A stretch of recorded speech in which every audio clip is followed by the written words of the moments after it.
હવે આ રાઈસની સાચી પરખ ક્યાં થશે ને એના માટેનો તમને અમારી ફેક્ટરીનો સૌથી મેન જે પોર્શન છે, મેન હિસ્સો છે સોટેક્સ પ્લાન્ટ, એ તમને બતાવીશું. આવો. આમાં કદાચ તમે ખોટું બોલતા હશો તો અહીંયા તો પકડી આ મશીન પકડી લેશે. આ મશીન તમારી બધી ભૂલને પકડી લેશે.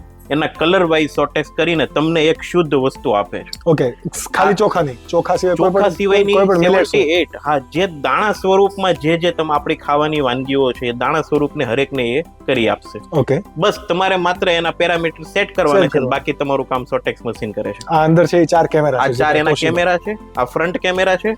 સેમ કેમેરા તમને બેક સાઈડ મળે છે. ઓકે, અને એની અંદર જે સામે તમને ગ્લાસ દેખાય છે, બ્લુ કલરનો એક શેડ દેખાતો હશે, એ એના ઇન્જેક્ટરની લાઇટ છે. ઓકે, જે દાણો એની વચ્ચે પસાર થશે, એ દાણો ખરાબ હશે તો એ ઇન્જેક્ટર એને ઉડાવી દેશે અને એને આગળ મોકલી દેશે. આ કેમેરો એનો ફોટા પાડે છે.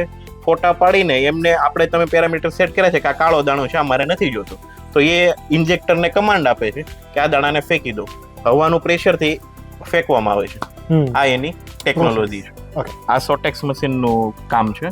એમાંનો જે લાલ દાણો હતો, જે વધારે પાકી ગયેલો દાણો હતો, અનમેચ્યોર રાઈસ હતો, કોઈ કાળો દાણો હતો, એ અલગ થઈ ગયો. તમને આ ફાઇનલ પ્રોડક્ટ તમારા ઘરે આ બધા ગોલ્ડન બાસમતી રાઈસ, આ ગોલ્ડન બાસમતી રાઈસ છે. Same process white basmati rice છે, વાળા કોલમ છે, જીરાસર છે, આ બધામાં સેમ પ્રોસેસ લાગુ પડે છે.